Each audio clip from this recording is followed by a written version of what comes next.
નમસ્કાર ખેડૂત ભાઈઓ, હું છું તમારો મિત્ર રવિ કોટડિયા અને તમે જોઈ રહ્યા છો કૃષિ માહિતી લેટેસ્ટ ચેનલ. આજના વિડીયોમાં આપણે વાત કરવાના છીએ પીએસ વિશે. ખૂબ મહત્વનો ખેતી માટેનો પોઈન્ટ એટલે કે પીએસ.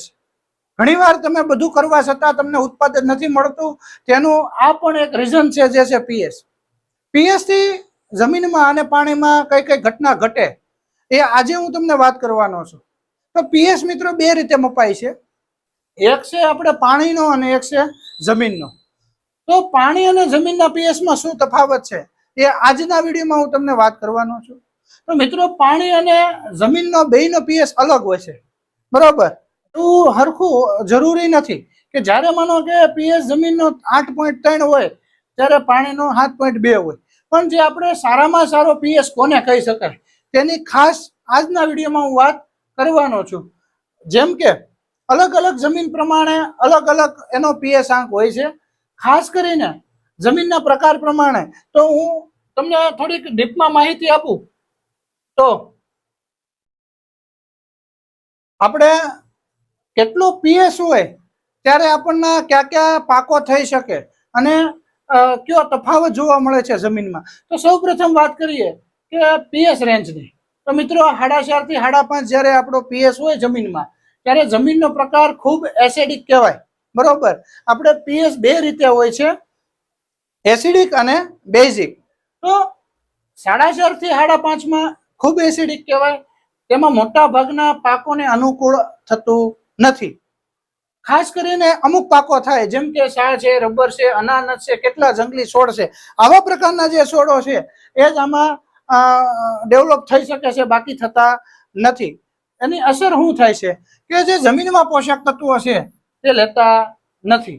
આ એની અસરના કારણે મિત્રો આ પીએસ આંક ખૂબ આપણી માટે મહત્વનો છે. જ્યારે 5.5 થી 6.5 હોય ત્યારે આપણે જમીનને એસિડિક કહેવામાં આવે છે, બરોબર? આ શું હતું? ખૂબ એસિડિક.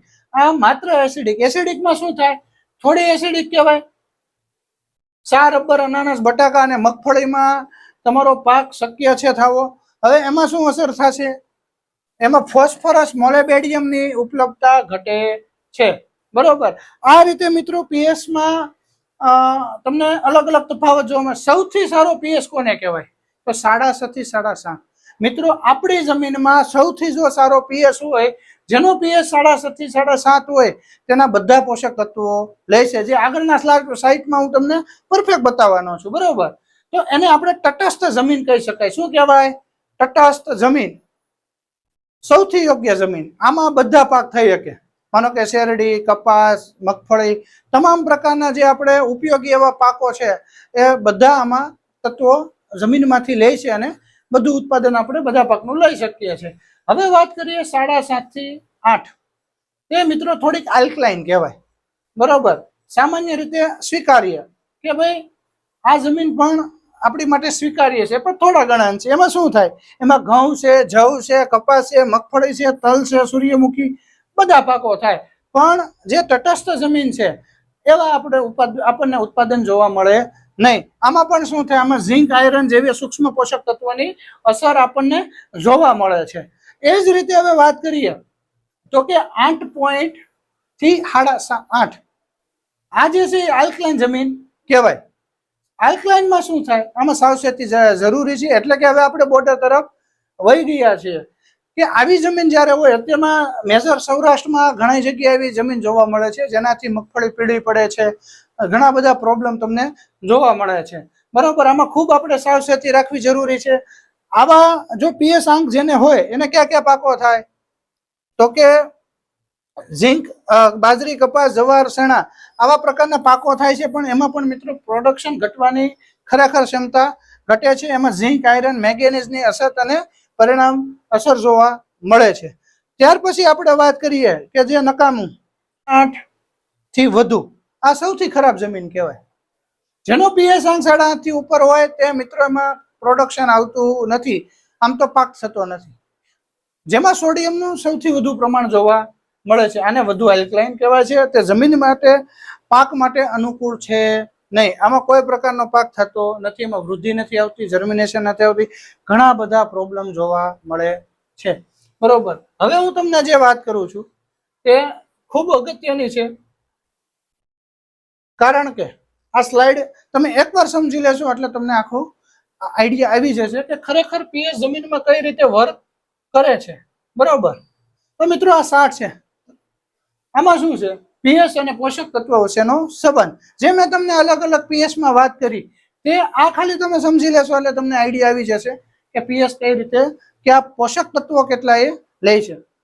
તો મિત્રો જમીનનો પીએચ આંક જે આ બોર્ડર છે એ આપણી માટે સૌથી સારી છે, એટલે કે 6.5 થી 7.5. એમાં કયા તત્વો લે? તો કે નાઇટ્રોજન લે. આની વચ્ચે જે છે જો પૂરેપૂરો જમીનમાંથી એપટેપ કરે છે, નકર પડ્યો રહે છે. ફોસ્ફરસ પણ લે છે, પોટાશ પણ લે છે, ઝીંક પણ સારું એવું લે, ફેરસ થોડુંક ઓછું લે છે, પણ તો પણ લે છે. છોડ હાવ લેતું નથી એવું નથી. મેંગેનીઝ છે, બોરોન છે. એ જ રીતે મિત્રો એસિડિક જે જમીન હોય, એસિડિક કોને કહેવાય? 4 થી 6 એટલે 4 થી 6 વચ્ચે હોય એને એસિડિક કહેવાય. એમાં અમુક તત્વો લે છે, અમુક નથી લેતો. જુઓ 4 હોય ત્યારે અમુક તત્વો નથી લેતો, જેમાં એક ફેરસ વધુ લે છે, મેંગેનીઝ વધુ લે છે, એટલે અમુક તત્વો એમાં લે છે. તે જ રીતે મિત્રો બેઝિક એટલે કે ક્ષારીય જમીન 8 થી 9, એમાં પણ જો અમુક તત્વો લેતું નથી, અમુક તત્વો લે છે. એટલે કે પીએચ આંક વધઘટ હોય તો અમુક તત્વો લઈને અમુક નથી લેતો, પણ જ્યારે આપણી પીએચ આંક સારો હોય ત્યારે બધા તત્વો આપણને લે છે. બરોબર. હવે વાત કરીએ પીએચ નો કાર્બન વચ્ચેનો સંબંધ. મિત્રો તમારી જમીનમાં જેટલો કાર્બન હશે એટલી આપણી જમીન સારી ગણાશે. કાર્બનનો આપણે એક મિત્રો ડિટેલ્સમાં વિડીયો આની પછી બનાવવાના છે. તો આ ચેનલ જો તમે સબસ્ક્રાઇબ ન કરી હોય તો સબસ્ક્રાઇબ કરી લેજો અને વધુમાં વધુ ખેડૂત ભાઈને શેર કરી લેજો. હવે કાર્બન હોય તો મિત્રો એ કઈ રીતે બને એ આપણે આગળના વિડીયોમાં જોઈશું, પરંતુ કાર્બનથી પીએચ નો સંબંધ શું? તો કે જેટલું આપણા જમીનમાં કાર્બન હશે એટલા આપણો પીએચ આંક સારો રહેશે, એટલે કે 6.5% આજુબાજુ રહેશે. વધુ ઉત્પાદન આવશે, જમીન ઉપજાઉ બનશે, પોષક તત્વો ઉપલબ્ધતા રહેશે અને જમીનનું પીએચ સુધરશે. બરોબર. તો જમીનનું શ્વાસ સુધરે તેનાથી શું થાય? સૂક્ષ્મ જીવાણુની સંખ્યા વધે, કે આપણા જે અળસિયા છે, એઝોક્ટોબેક્ટર છે, જે મુદ્દામાં જે જમીન ઉપર કામ કરે છે, એવા આપણા મિત્રો બધા બેક્ટેરિયા સજીવન થાય છે, જેનાથી આપણો પીએચ સુધરે છે. આ રીતે જો મિત્રો તમને માહિતી કેવી લાગી? જો આ માહિતી તમને સારી લાગી હોય તો વધુમાં વધુ ખેડૂત ભાઈને શેર કરજો. જય જવાન, જય કિસાન.